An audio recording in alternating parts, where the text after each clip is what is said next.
Well, we all have stresses in life, everything from the cost of food and rent to our long-term future. For years, one organization has been tracking what keeps Canadians up at night. Joining us to talk about the annual HumanKind study is Tahir, Ahmad, the Chief Strategy Officer of Leo Burnett Canada. Thank you so much for being with us today. I'm really excited to have this conversation because I think it is a conversation that so many people will be able to relate to. But let's just talk a little bit about this study.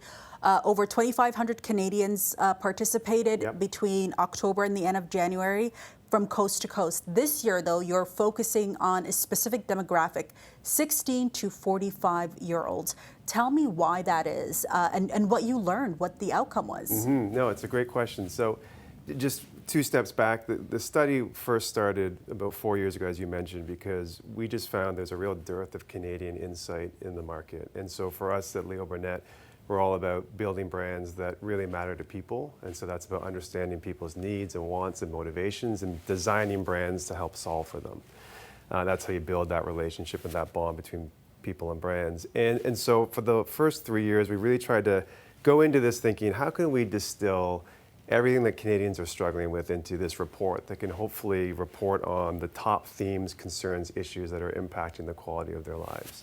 And so we did that for the first 3 years. It was really fascinating. Of course, as you can imagine, it's like boiling the ocean. So there was also like interesting ways of doing this and methods that we used. And we typically find that like over the first 3 years, there was these macro themes that were persistent, you know, the financial crisis, mental health, all these, you know, very relevant and important themes and issues for us to discuss and understand and more importantly, help brands solve for them. But what we kept running up against is these questions around, well, how does this particularly affect younger people and these generations that are coming up now that are living in this new world order and being exposed to things like AI at a very young age? And we found as though we just didn't really have as much of a data set against the younger Canadians and also in particular new to Canada. And so this edition, we kind of reorchestrated everything. We went into field for a bit longer. And we focused on as young as 16 up to 45, which again is like a really interesting premise to just understand at that 16, 17-year-old, like what are they seeing in the world all the way up to into your 40s. And you have Gen Zs, you have millennials included in that group. Yeah, we have the whole range. So what are some of the findings? What did you learn? How are people feeling? So what's interesting, you know, we talked a bit off camera about anxieties and stressors and everything that's feeling. That's for this group, that certainly is up from the last report. So over half of those respondents said that they feel more anxious than they did a year ago, so up 4 percentage points. But what was interesting is that there was this new theme that emerged. And so we always go in with a hypothesis of what we might discover. And as you can imagine, you're in the news, you understand the topics that are, you know, obviously relevant and of top of mind for people. But there was one theme that emerged that was pervasive across all different topics and themes that you would expect to see. And that was this weight of having to win in life.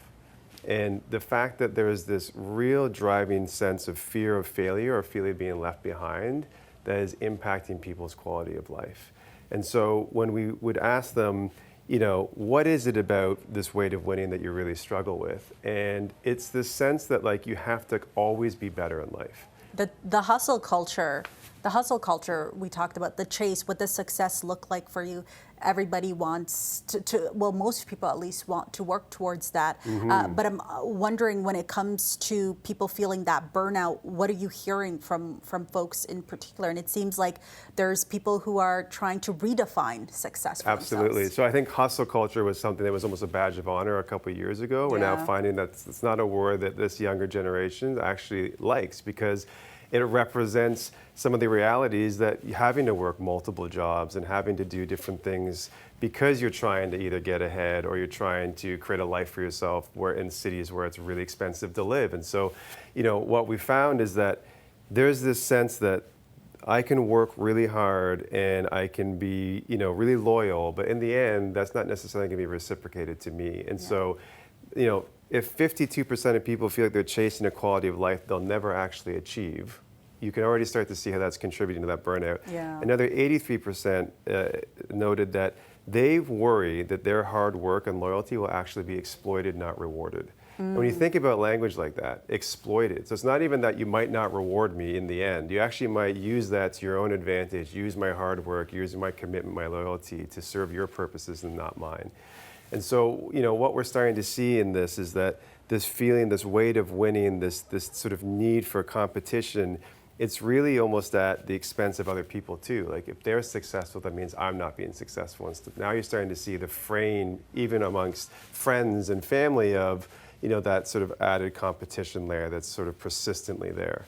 And so, what we're finding they're doing is to your point, they're resetting these boundaries. And so, they're starting to, there's the term out there called they're acting their wage, which is to say that a certain... Oh, I love that. That's my favorite thing. I mean, I don't apply it here, but I love when people say that, act your wage. It's really important. Get out of it what you're putting into it. Right. Is that overall message. And then draw a message. boundary to say, okay, and I think this is where, maybe another point to be made here is that there is a lot of misperceptions around younger generations, that they aren't hardworking or that they aren't resilient. And I think what this study also revealed is they absolutely are.